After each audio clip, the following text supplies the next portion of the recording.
Итак, я прошу на нашу сцену группу «Музыкальный журнал».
Спасибо.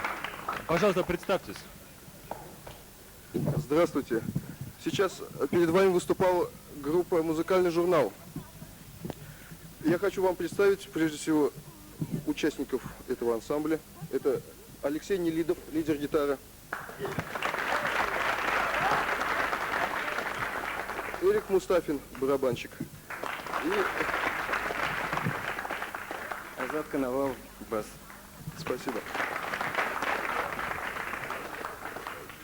Годом образования ансамбля мы считаем осенью 85 года. Как раз это то время, когда наша группа заиграла именно вот это направление. Оно традиционно, вы, наверное, его узнали. Этого направления как раз мы стремимся придерживаться постоянно. Сейчас мы сыграем вам вторую композицию, которая называется «Размышления».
Чуждые порывы высокой души, жизнь надоет надоевшие ритмы, с усмешкой внушая, постой, не спеши.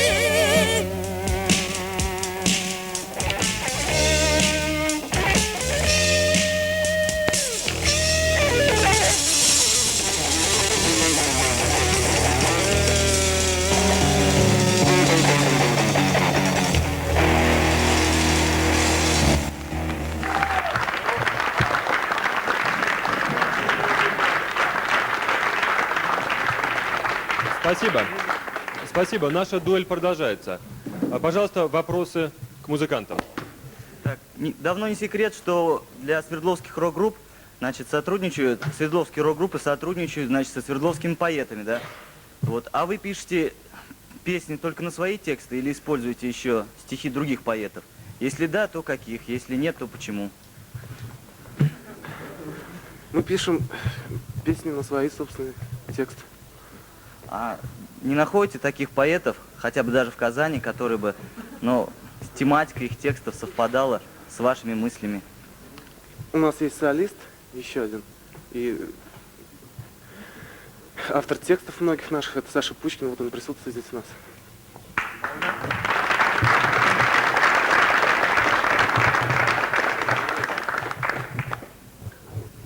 Нет, ну, естественно, мы бы не хотели отказываться от тех стихов, которые нам понравятся, если они будут действительно роковой поэзией. А вы считаете, что таких поэтов в Казани нет, да? Что? Вы считаете, что роковых поэтов в Казани нет? Роковых? Много, просто мы не знаем их. Просто не знаете, да? Так, разрешите вопрос? У меня, значит, вопрос такого плана. Вот, в общем-то, играть такую музыку достаточно сложно. Есть ли у кого-нибудь из участников группы «Музыкальное образование» какое? Музыкальное образование имеет наш басист, среднюю школу. Я тоже среднюю школу. Средняя музыкальная школа имеется в виду. Мне 5 классов Вот. музыкальных. 5 классов ударных.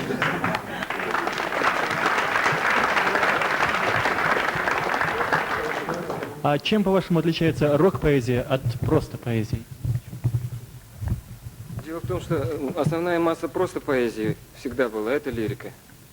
Роковая лирика тоже должна быть, но в силу своих качеств, такого как наше направление тяжелого рока, нужна поэзия, обостренность чувств, какой-то, если можно выразиться, экзальтации, что ли. А это обостренно социальное, да.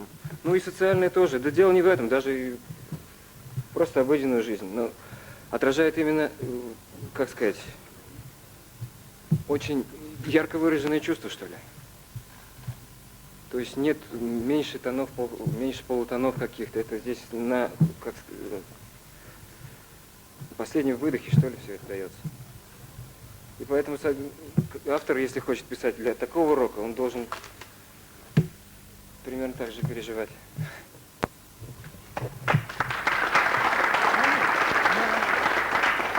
Пожалуйста, пожалуйста. Эрик, у меня к тебе вопрос. На творчество каких групп приблизительно вы ориентируетесь? Творчество каких групп вам близко и вы с интересом можете слушать? И за рубежом, и советских, естественно. Led Zeppelin, Deep Purple. Спасибо. Так, ребята, у меня вопрос один есть, можно я тоже задам? Вот когда мы прослушивали вашу запись у нас вот в студии, один из техников задал такой вопрос: а почему вот у этих ребят такое пессимистическое отношение к жизни, вот судя по тексту этой песни? Вот как бы вы ответили на этот вопрос? Да нет, дело в том, что это одна только из песен. Вот и в чем дело. И она просто, ну как, она отражает именно тот пессимизм, который был свойственен определенным годам истории нашего государства, что ли.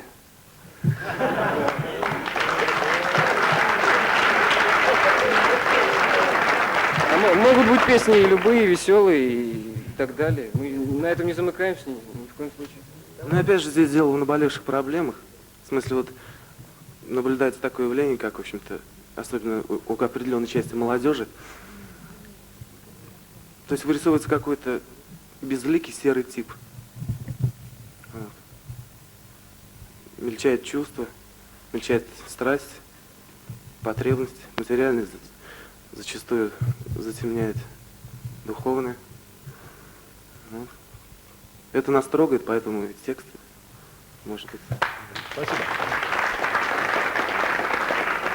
Дело в том, что я еще хочу добавить в поддержку вот ребят на вопрос о пессимизме. Дело в том, что вот ребята уже поют об этом, да? Это уже не пессимизм. Это уже не молчание, это уже разговор со зрителем, с человеком, с другим. Это уже не пессимизм, это уже активная позиция. Активная, вы понимаете? Это нельзя называть пессимизмом.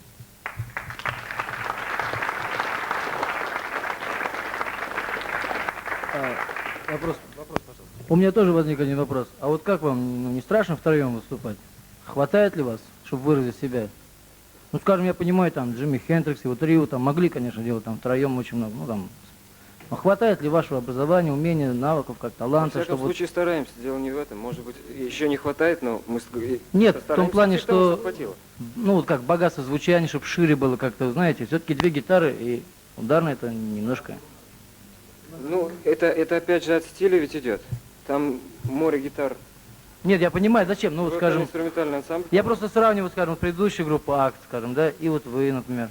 У них больше только на клавишные. Да. У нас пока клавишника нету, что ли. Можно так. Ну вы от него не откажетесь, да?